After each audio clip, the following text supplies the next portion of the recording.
Greetings in the name of our Lord Jesus Christ. Welcome to All Night Prayer, and we continue on this series on love your enemies.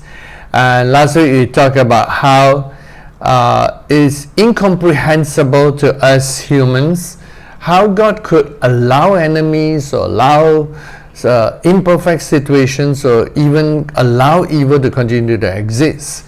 Because from our small human mind, we cannot comprehend the overall plan of God and the overall necessity of growth in which only God can perceive and sees how we can grow and become better people in the presence of our enemies.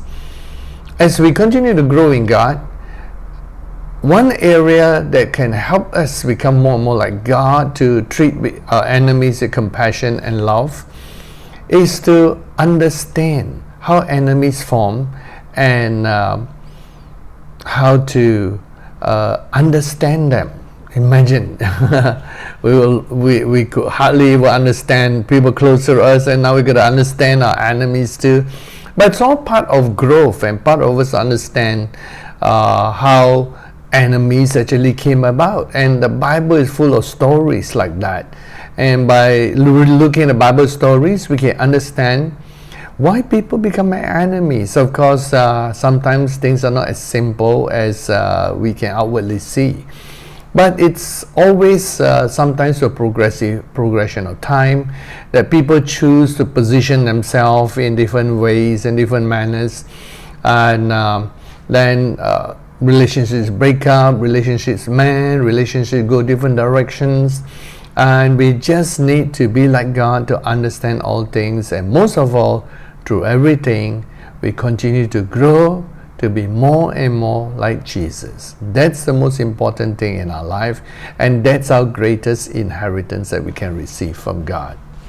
Right, let's look at the Bible and see some situations here and understand how enemies form and why they form, perhaps, and to understand what's playing behind the scene here. Of course, we know that our true enemy is always spiritual, is always Satan and all his cohorts, and human beings should not be regarded in the same sense, for we wrestle not with flesh and blood, but we wrestle with spiritual forces.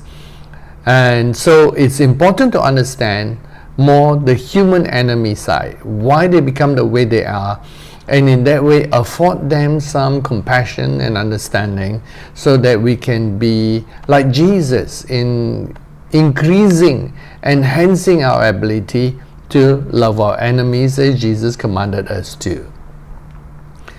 Let's take it from the story of Abraham, and let's start way back there, and perhaps we can take it even further back, all the way back to the time of Adam and Eve. Let's start there, shall we? And we read in the book of Genesis, and here in Genesis chapter 4, this is among the first people that came upon the planet Earth. In Genesis chapter 4 says in verse 1, "Now Adam knew Eve his wife, and she conceived and bore Cain, and said, I've acquired a man from the Lord. Then she bore again, this time his brother Abel. Now Abel was a keeper of sheep, but Cain was a tiller of the ground. And in the process of time it came to pass that Cain brought an offering of the fruit of the ground to the Lord. Abel also brought of the firstborn of his flock and of their fat. And the Lord respected Abel and his offering, but he did not respect Cain and his offering. And Cain was very angry, and his countenance fell. So the Lord said to Cain, Why are you angry? Why has your countenance fallen? If you do well, will you not be accepted? And if you do not do well, sin lies at the door, and its desire is for you, but you should rule over it. Now Cain talked with Abel his brother, and it came to pass when they were in a field that Cain rose up against Abel his brother and killed him. Then the Lord said to Cain, Where is Abel your brother? He said, I do not know. Am I my brother's keeper? And he said, what have you done? The voice of your brother's blood cries out to me from the ground. So now you are cursed from the earth, which has opened its mouth to receive your brother's blood from your hand. When you till the ground, it shall no longer yield its strength to you. A fugitive and a vagabond you shall be on the earth. And Cain said to the Lord, my punishment is greater than I can bear. Surely you have driven me out this day from the face of the ground. I shall be hidden from your face. I shall be a fugitive and a vagabond on the earth. And it will happen that anyone who finds me will kill me. Then the Lord said to him, therefore whoever kills Cain, vengeance shall be taken on him sevenfold. And the Lord set a mark on Cain, lest anyone finding him should kill him. This is the story of two brothers, and Cain was supposed to be the older brother, taking care of his younger brother. And for some reason, they became enemies, and Cain killed Abel. Not much is recorded of the background or other stories behind all these things, and all we know is that in the Bible later on, Cain is mentioned in the New Testament, and these are passages we should also read. But perhaps up to now, let's consider this fact that Cain tried to do something that his brother did, and they both expressed their relationship with God. And Cain offered an offering, Abel offered his offering, but God only accepted Abel's. And he was very upset. He was very angry why he should be rejected and Abel's accepted. And the background behind this is much more simpler than just saying that there's blood that is offered. You see, all of us come into existence to something that's already going on before we even exist on the earth.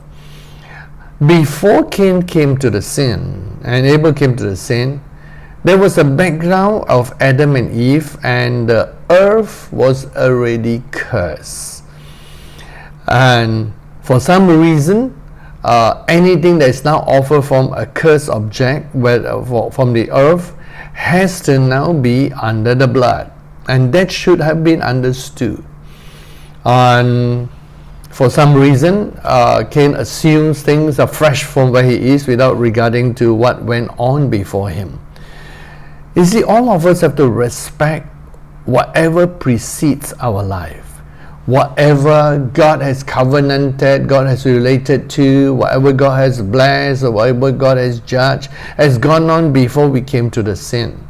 When we come to the sin, we need to respect what goes on before and flow with it rather than go against it. Of course, sometimes things we can change with God's help. So by the time Cain came to the sin, the earth was already cursed. Blood was necessary. He might have learned it from his parents, that from the day that Adam and Eve sinned, God sacrificed an animal. So blood was necessary. But for whatever reasons, or whatever lack of explanation or lack of understanding Cain had, his offering was not accepted. Even up to there, things can still stop. Don't have to go further. Cain could have find out from God, please teach me how to be accepted then. And God might have taught him. Or perhaps, from Adam and Eve, or find out from his brother, what are things that he has learned. And there's a lot of background to this. But the only thing we knew was that Cain was rejected. And this rejection caused him to be upset and angry at God. Subsequently, he turned his anger at God towards his brother.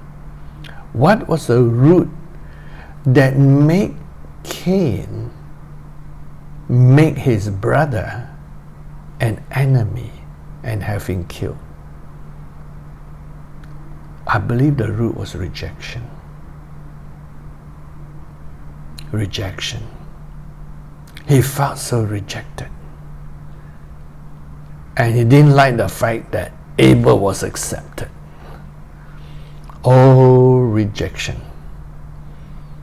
Many relationships are broken because of rejection. Many enemies are formed because of rejection. There's still hope before Cain killed Abel. But behind rejection, there were other things that were at work. And we need to read about that in 1 John chapter 3, verse 12.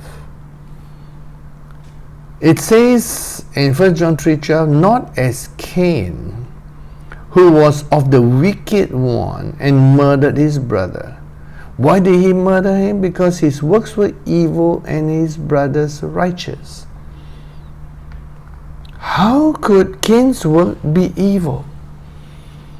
Evil and good can actually be determined not just by the actual works, but by the motivation of the works.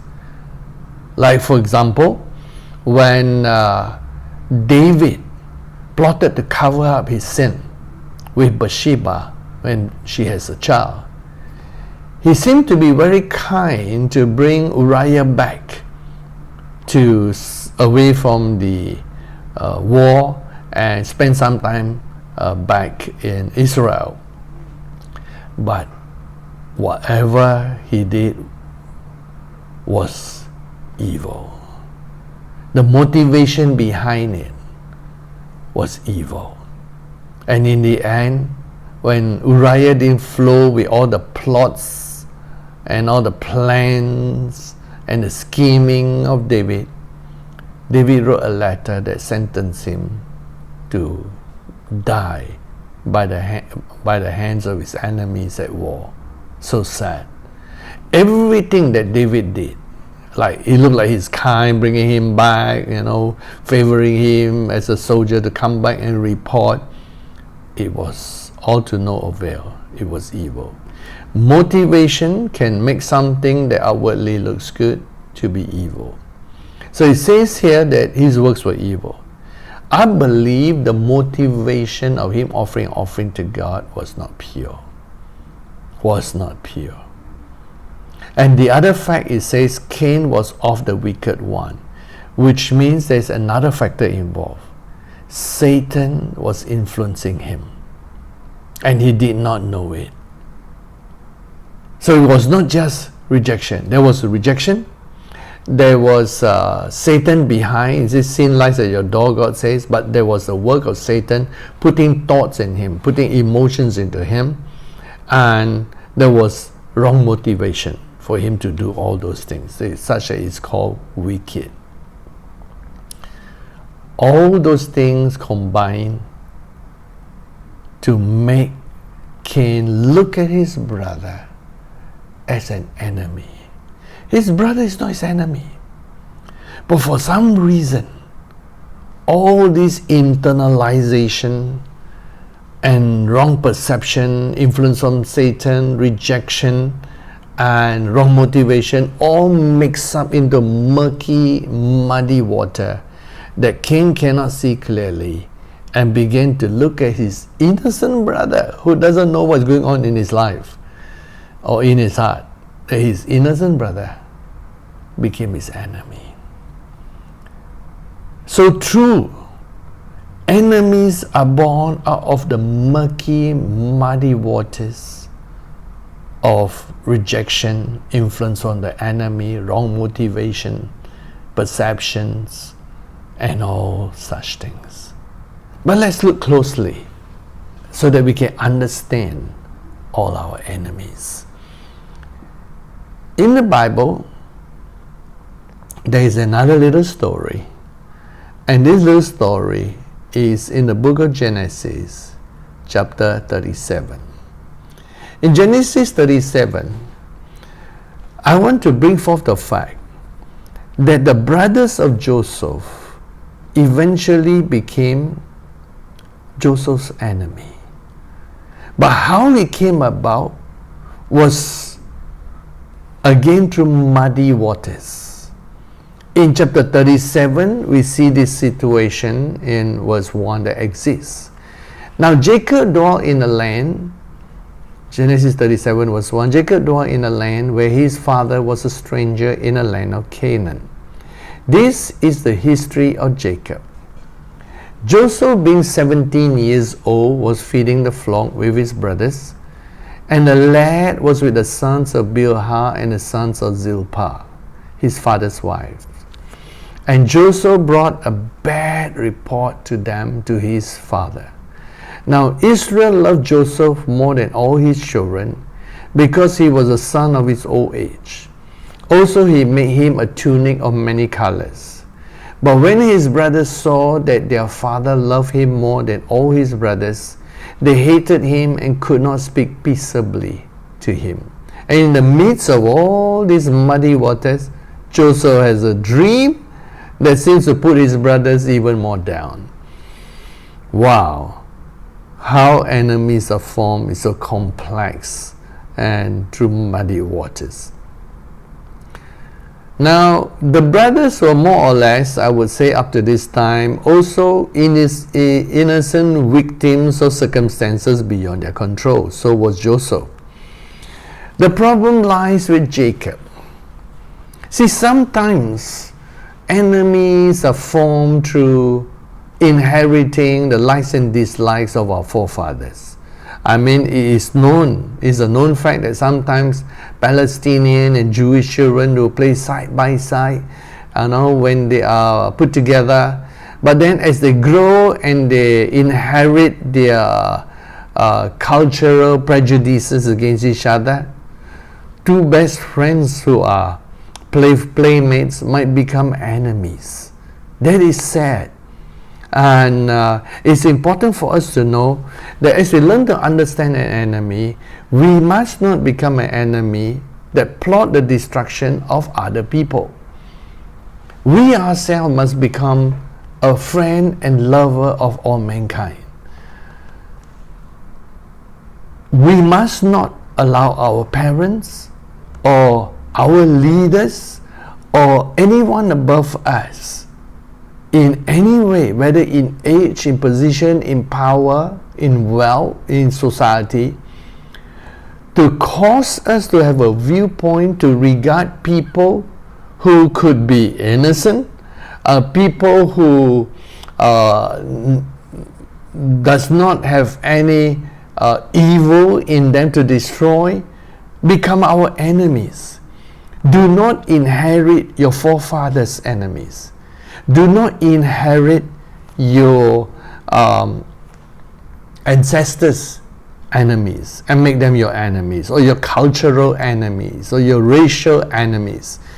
Every child, whatever color, every human being, whatever color, has been born innocent and deserve the respect and the relationship that we could offer them in goodwill. It is humans who sadly make other humans enemies of each other. And so here you have a background where Jacob unfairly loved Joseph more than his brothers. And his brothers might be neglected in love, in emotions, in attention. And there is Joseph getting all the good things from his father at the expense of his brothers. That was already bad enough. And if Joseph did not open his mouth to say any bad thing, did not do anything bad at all, that situation already caused his brother and his relationship to be strained, but not enemies yet. And Joseph, probably young, innocent, and a little bit on the inexperienced and foolish side, in the atmosphere where he was the favorite son, begin to make a bad report of his brothers. His brothers were already unloved, rejected. Can you see the word rejection again? Rejected by their father in favor of him.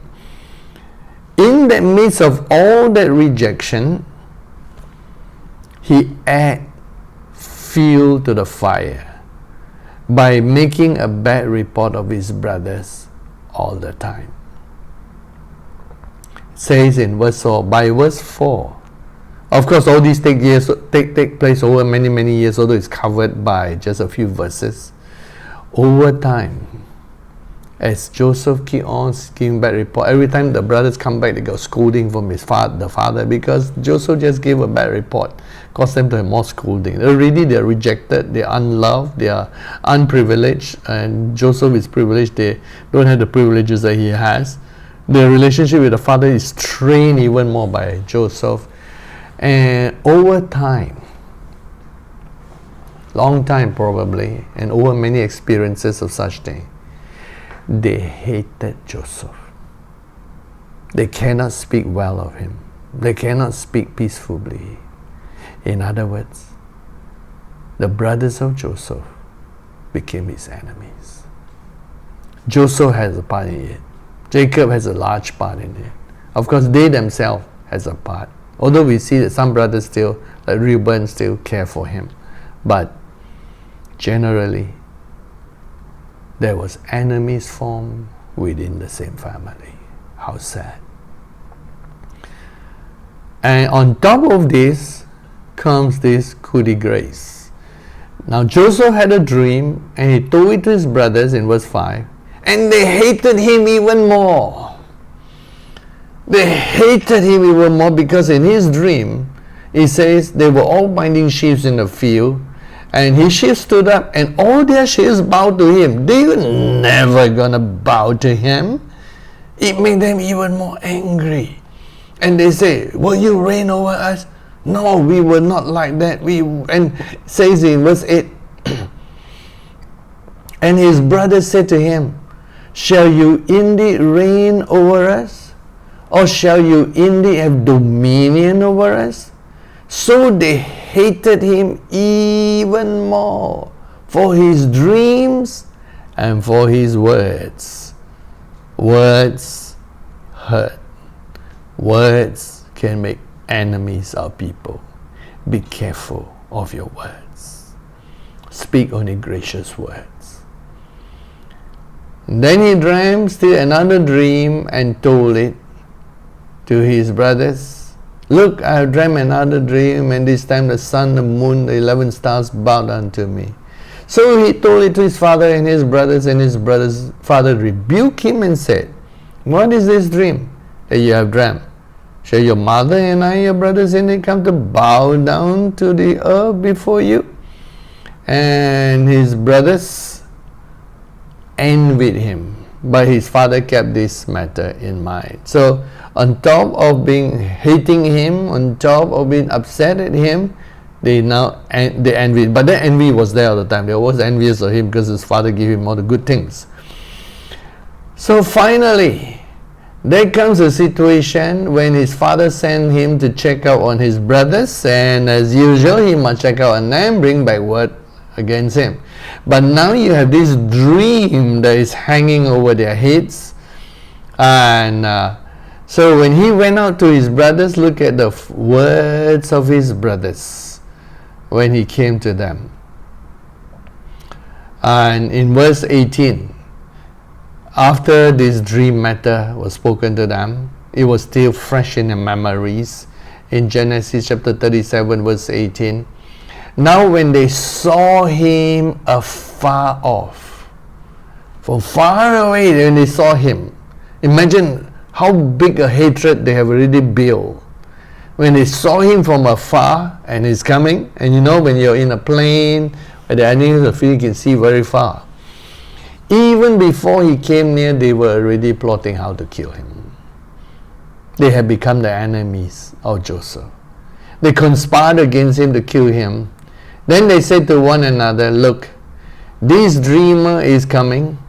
Come therefore, let us now kill him, cast him into some ground, and we shall say some wild beast has devoured him. We shall see what will become of his dream. The Bible records that when they tried to kill him, Not all the brothers, of course, Reuben tried to protect him. It was because of his dreams. Now that part showed that Satan is involved in their thought life. Because the dream came from God. And by killing him, they will stop the dream in progress. That dream cannot come to pass now that he's dead. But they didn't know that if that dream came from God, then the thought about killing his dream, killing him and killing his dream, must have come from Satan. So similarly, like Cain, during this episode, Satan was behind it. Satan is an enemy of God, and he specializes in keep making enemies of man against one another, in separating families, in separating friends, in separating good people from one another, and making them enemies of each other. But Reuben, verse 21, when he heard what they were trying to do, he tried to protect his little brother and say, let us not kill him. And Reuben said, shed no blood, cast him into this pit, and he pointed to a place to put him, which is in the wilderness. Don't lay hands on him.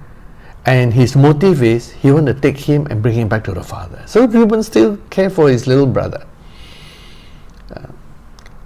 So it came to pass when Joseph came to his brothers, they stripped him of his tunic. I mean, they were envious of that tunic. For a long time, they want to get it off him.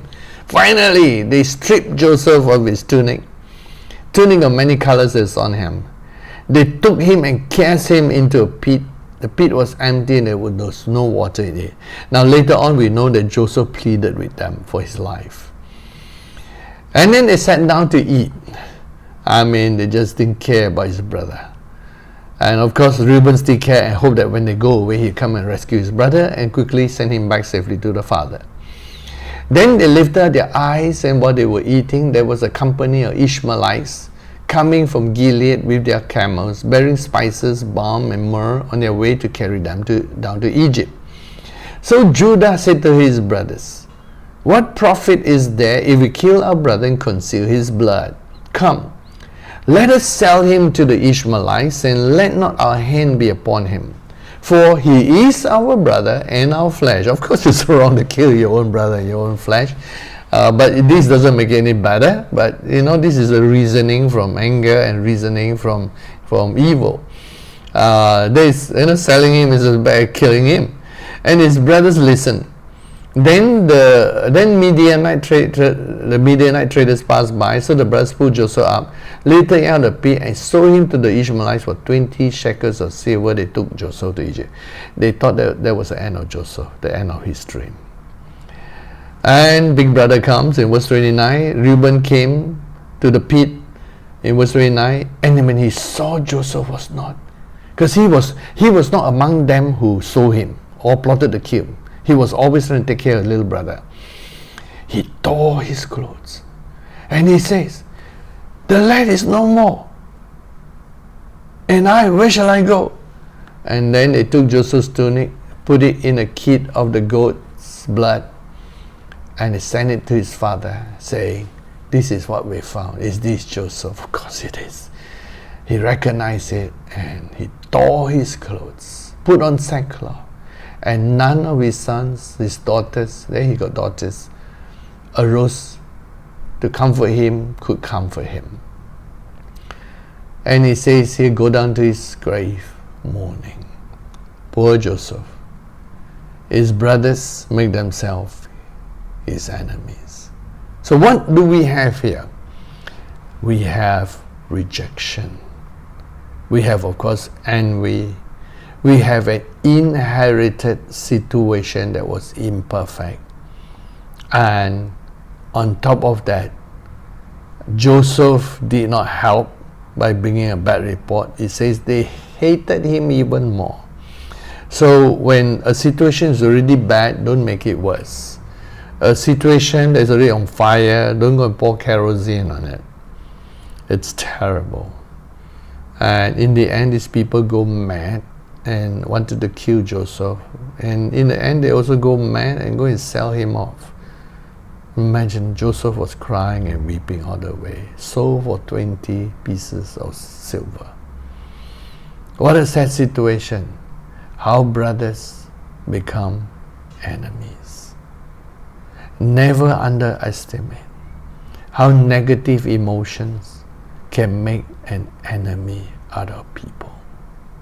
Sad, but real. Happens in the Bible, happens in real life. So I pray up to now you will understand that when people become enemies, if your eyes are open and your heart can feel, it's because they are hurt. They are hurt deeply. Whether you hurt them, somebody hurt them, or they allow themselves to reach a point where through their thinking they hurt themselves, but a lot of hurt is involved. And we are sharing all this to help you to forgive your enemy and to love them. We might not realize how we hurt people. We might not realize how people get hurt. But people do. That's why Jesus said, blessed are those who are not offended.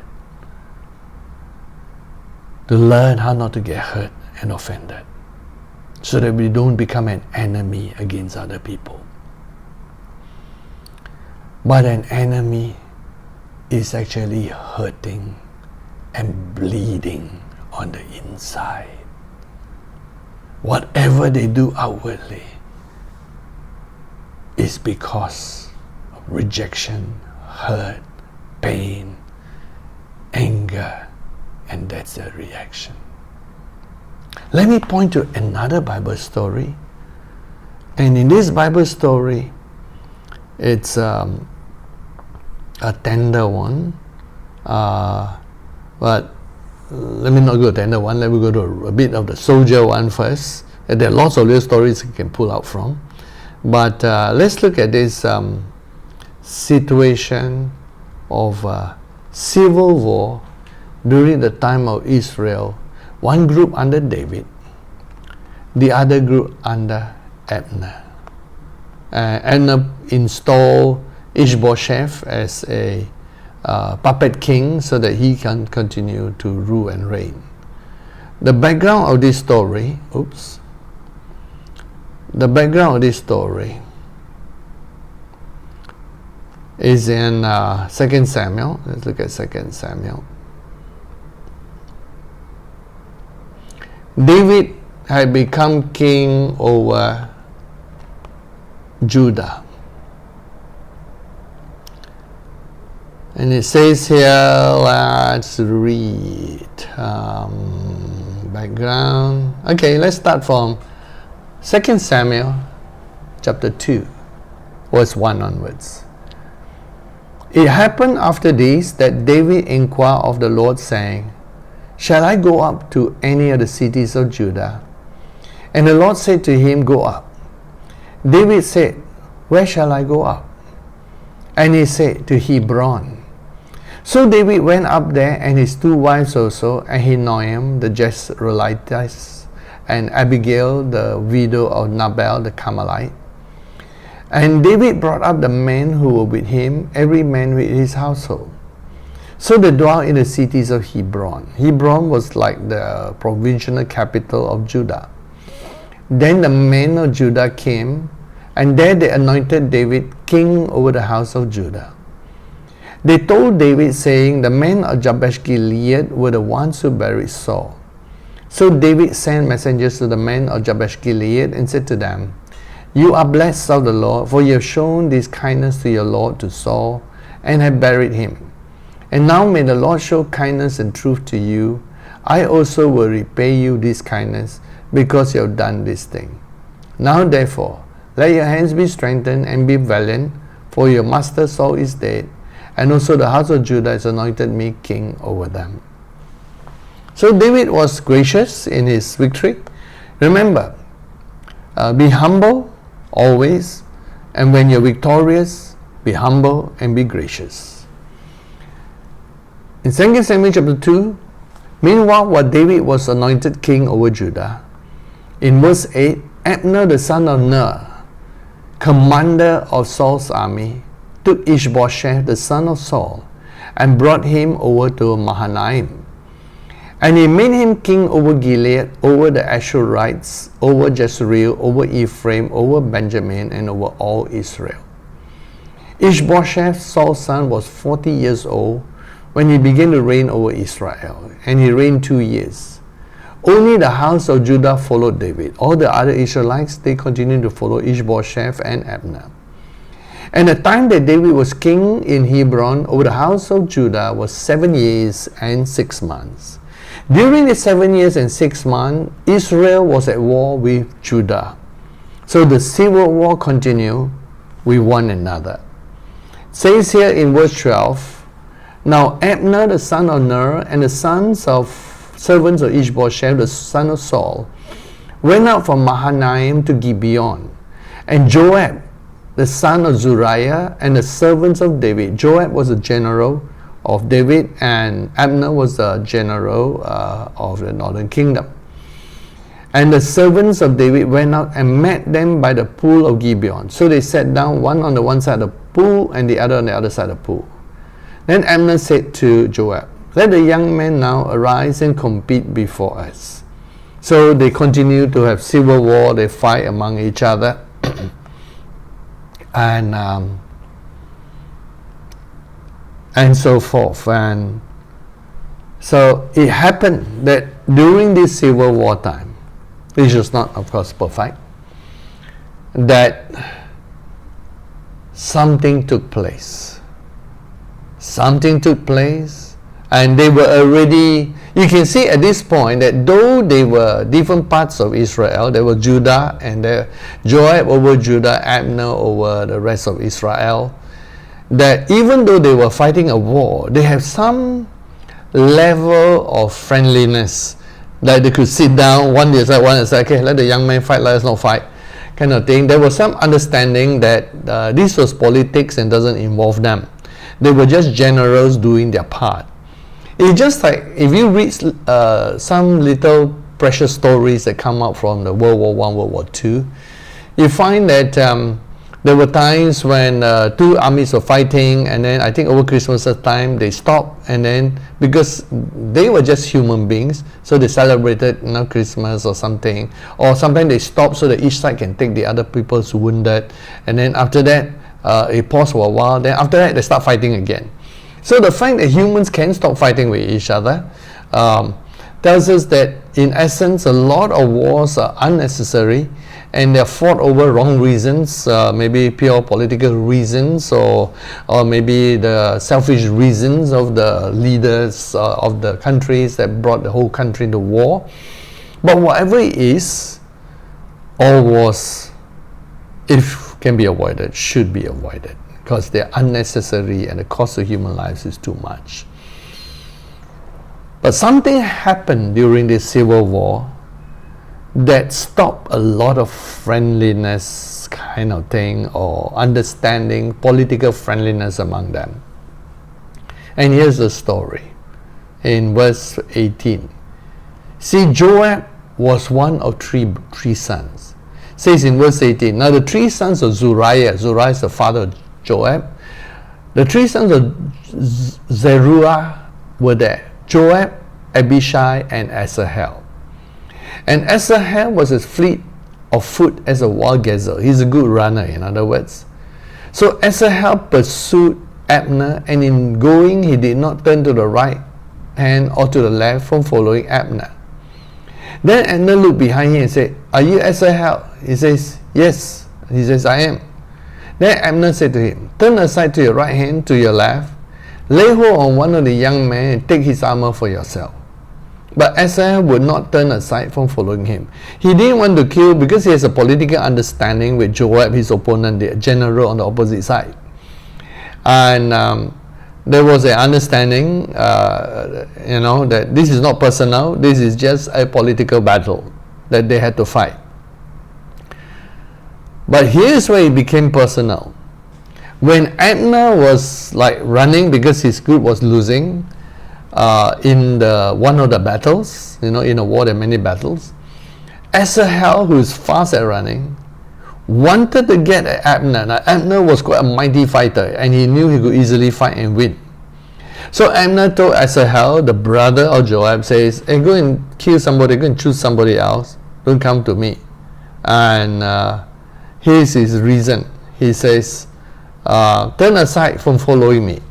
Why should I strike you to the ground? He doesn't want to kill you. He says, how then can I face your brother Joab? He doesn't want to make a personal enemy out of Joab. They were political enemies, but not personal enemies.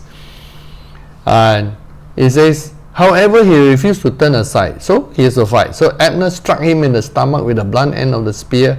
So the spear came out of his back, and he fell down there and died on the spot.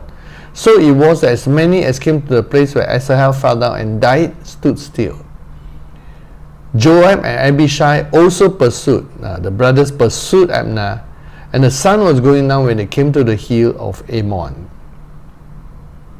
which is before Giah by the road to the wilderness of Gibeon. Now the children of Benjamin gathered together behind Abner and became a unit and took their stand on top of a hill.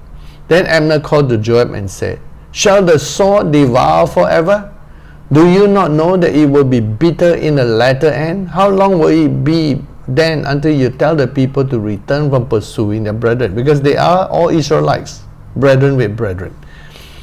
Verse 27, Joab said, as God lives, unless he has spoken, surely then by morning all the people were given up pursuing their brethren. So Joab blew the trumpet, and everyone retreated to where they were. It seems that this incident was over, and they counted their dead, but something came into the heart of Joab. At first, they were political enemies, and they had to do what they had to do as generals to fight a war. But after Abner killed his brother Asahel, Joab could not forgive him. He could not. From that day onwards, he was waiting for the day when he can personally take revenge. And it was permitted in the Old Testament. He wanted to personally kill Abner for killing his brother Asahel. War, tragedies can make enemies out of people. I mean, if Judah and 10 tribes had lived in peace, there wouldn't be civil war. I don't think David is going to necessarily go and conquer them. But for some reason, they have this strife and political war. But after that day, it was now personal. Abner, according to Joab, had killed his brother. This is no more politics. It is now personal. Well, the war went on, and according to chapter 3, verse 1 of 2 Samuel, now there was long war between the house of Saul and the house of David. David grew stronger and stronger, and the house of Saul grew weaker and weaker. Long war, 7 years and 6 months. At the end of 7 years and 6 months, Joab was still nursing unforgiveness against Abner for killing his brother. One fine day, Abner did something that offended King Ishbosheth, and he decided, since he has control of the army, to take all the army and go and join David. So he came in peace to David to make a covenant with him to give him the kingdom. After all, David was anointed to be king over all of Israel. And it says here in verse 22, while the political situation was now settling, and David was going to make peace with Israel, and all the generals were now represented, it says in verse 22, at that moment the servants of David and Joab came from a raid. Now Joab was not aware that peace was now coming to the political situation. So he came from one of the raiding parties, and Abner was not with David in Hebron, and he sent him away in peace. When Joab, in verse 23, and all the troops that were with him had come, they told Joab, saying, Abner the son of Ner came to the king, and he sent him away, he's gone in peace. Now Joab, who has unforgiveness now against Abner, came to the king and said, what have you done? Look, Abner came to you. Why is it that you sent him away and he's already gone? Surely you realize that Abner the son of Ner came to deceive you. So because of his unforgiveness, because of his anger and personal grudge now, or personal revenge that he wants to take on Abner, he cannot see the political situation clearly, that now was a time of peace. And he seemed to think that Abner came to deceive him and to know you're going out and coming in. So anyway, Joab was upset also at King David for trying to make peace. And it says, when Joab had gone from David's presence, he sent messengers after Abner, who brought him back from the well of Sirah. But David did not know it. And this is a personal thing that Joab was going to do to take revenge. Now when Abner had returned to Hebron, Joab took him aside in the gate to speak with him privately. And there he stabbed him in the stomach so that he died for the blood of Asahel, his brother. See, it's mentioned again. And he threw him outside the wall, because Hebron is his city of refuge, so he's got to be outside. Because once you're in a city of refuge, you're not allowed to take revenge in the Old Testament. It is very letter to the law, but still bad, because he's taking revenge at a time when peace was being made. But all for a personal reason. Politics is not involved. He just wants to take revenge against Abner for killing his brother. You can see here that enemies can be born out of unforgiveness. Just one personal thing that Abner did, he killed the brother of Joab, and that was during a wartime. Joab killed Abner in secret. Abner, of course, didn't suspect anything. Abner didn't realize that Joab has that level of unforgiveness. 7 years and 6 months. I assume that the death of Asahel took place in the earlier years. So let's say 5 years, 6 years maybe have gone by, or 7 years. We do not know how early that was. And Joab still nursed a hurt and a wound. Remember, all enemies are enemies hurting and bleeding from the inside. Joab has never recovered from the pain of losing his brother. Now was the opportunity, and he met in peace, and this is no killing, this is murder. He murdered Abner. How did he become an enemy? Joab did not suspect him as an enemy. He thought it's just political enemies, not personal enemies. Joab should have realized that sometimes personal things last longer than politics. This is a sad story of unforgiveness, of pain, of hurt, of losing a brother. And that caused two great generals who were gentlemen in the way they fight. Two great generals became enemies, and one murdered the other in peacetime. Love your enemies, understand them.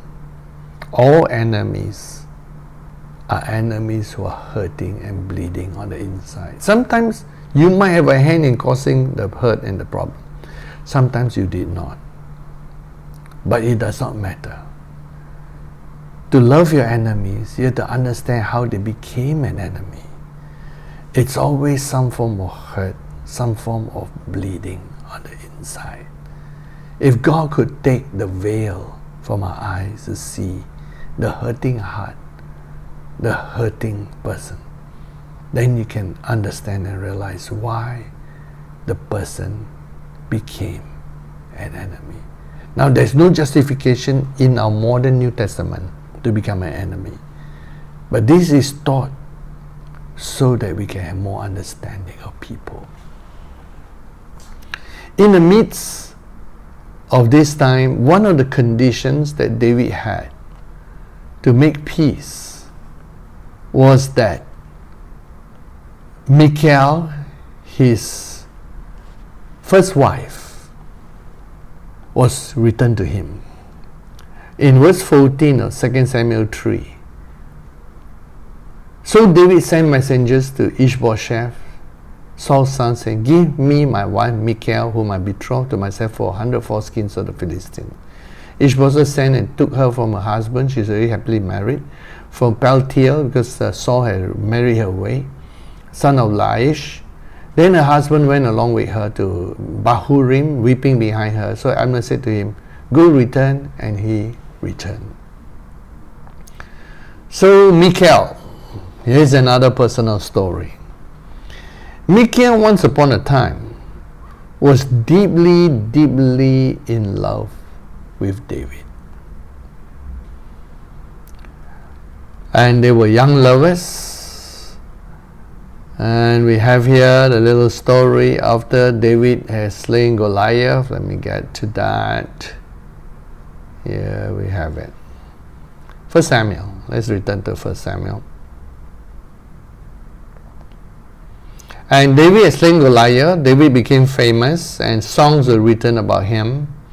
And originally, the older daughter Merab was supposed to have been betrothed to David, because King Saul promised whoever killed Goliath will marry his daughter. So in the end, he didn't keep that. And it says in verse 20, now Michal, Saul's daughter, loved David, and they told Saul, and the thing pleased him. So Saul said, I will give her to him, and that he may be a snare. And he hoped David would have died through funny dowry. But it says here in verse 28, that Saul saw and knew that the Lord was with David, and that Michal, Saul's daughter, loved him. And Saul was still more afraid. Now later on, it was Michal who protected David and sort of make a pretense that David was still in the house by putting a shape on the bed while David was escaping. So we know that Michal was really, really deeply in love with David. They were young love and young lovers. When David ran from King Saul, he left everything behind, including Michal. I believe the perfect way is for Michal to run with him. Then they will never be separated. But for some reason, David left, and through the many years in the wilderness. Let's say that David was king at the age of 30.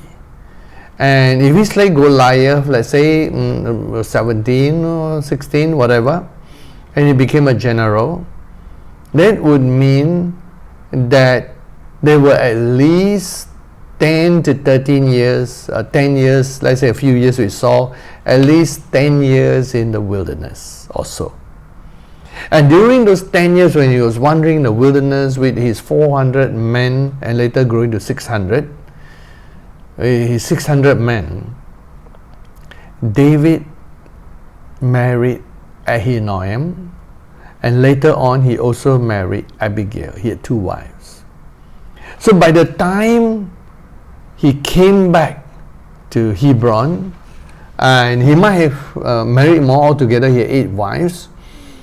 And by the time another 7 years and 6 months passed by, so David might have more wives and more children by that time. We do not know how many it was exactly. We know that the total in the end was 8. That would include Bathsheba and some others. But until then, by the time he asked Michal to come back, it was, let's say it's 10 years since he ran away from King Saul, but 17 years, and Michal has already been married off to Paltiel by King Saul. She's already living a proper family life. Now he separated them, and you know that Paltiel must have loved Michal. After he was crying all the way when they were separated. And Michal come back to David and see, oh, he's a different man. And is these other 2 wives at least with him, maybe other children. And I think things were no more the same. The young love that they had was no more. And I'm sure she was upset that he has broken a happy life that she was living without David for 17 years or so, or less or more. And now coming back to David, and David got these other women with him. Of course, every woman will feel bad and will feel terrible. Why David would do that to her. And for some reason, she became upset at David. And at the highest point in David's life, when David brought the ark to God, all her unhappiness came out. When David became king, and all her unhappiness came out, and David was dancing and rejoicing as the ark came into Jerusalem, his new capital, in verse 16 of 2 Samuel chapter 6. As the ark of the Lord came into the city of David, Michal, Saul's daughter, looked through a window and saw King David leaping, whirling before the Lord. She despised him in her heart. One of the breakdowns of many marriages is when one began to despise the other. It's always negative emotion. So be careful, those of you who love each other, young lovers, or you're in a marriage, be careful of negative emotions. Through time, these negative emotions develop in Michal. And when David was at his happiest, she said words to the extent that was vile, say that he was like a vile person, took away all his joy. And David was so unhappy that from that day onward, he never again probably see Michal. She's just there at the side. So here is a personal thing that was all mixed up. But again, I believe that at the root of all this, Michal was hurting. I don't think David properly comforted her when she again was separated from Paltiel, her second husband, and brought back to David. I don't think she was ever comforted. I don't think she emotionally was ever healed. And that hurt led her to become, at a high time when David is rejoicing in the Lord, an emotional enemy against David by trying to pour water on his joy. And David was also upset and never saw Michal again. Two beautiful, lovely people who love each other when they were young stopped loving each other. So sad because of hurt. So one of the things that we learn from this lesson today is, you know how to love your enemies? Understand them. Understand that they have a lot of hurt. Your enemy, if they became your enemies, and if you're really a good person and have an enemy, a good person doesn't do harm to other people, how do you get enemies, right? That for some reason they are deeply hurt and they are bleeding on the inside. So whatever they do come from that hurt, so don't misjudge them on the outside. Secondly, they might have gone through rejection. They might have gone through, and because of the rejection, they might open the door for all the wrong thinking, wrong thoughts, and there might be satanic influence or evil influence into their thoughts. So they begin to believe the wrong thing. And in one vision that was there, when Michal was despising David, beside her was an evil spirit. And the evil spirit whispering, this man killed your father, this man did this, all the wrong thoughts are coming to her. And she hated and despised David. So it could be the enemy. It was Satan causing man to go against man, mankind against mankind, putting hatred in the hearts of people so that man turn against man, man against woman, woman against man, women against women, man against man, causing enemies to come forth. Behind it is Satan, and he loved that. So and then there is unforgiveness. Where there is hurt, there is need for forgiveness. And if we cannot dig deep into the grace of Jesus to understand that we need to forgive like Jesus forgave, then it's very hard to love your enemies. So when you understand all this pain that is going on, and you can see through the eyes of God that every human being is born good, that for some reason they become, as they are, an enemy or people who hurt others, it's because they themselves were hurt. Forgive. Love them. Love your enemies. So today, understand your enemies and love them. Have the heart of Jesus. Have the heart of God to see beyond the natural, to see beyond your life and my life, to see as God sees. And perhaps your love can bring healing. Your love can bring salvation. Your love can bring breakthrough into their life. Your love can save them. God bless you and strengthen you. May the love of Jesus flow through your life powerfully. In Jesus' name, amen.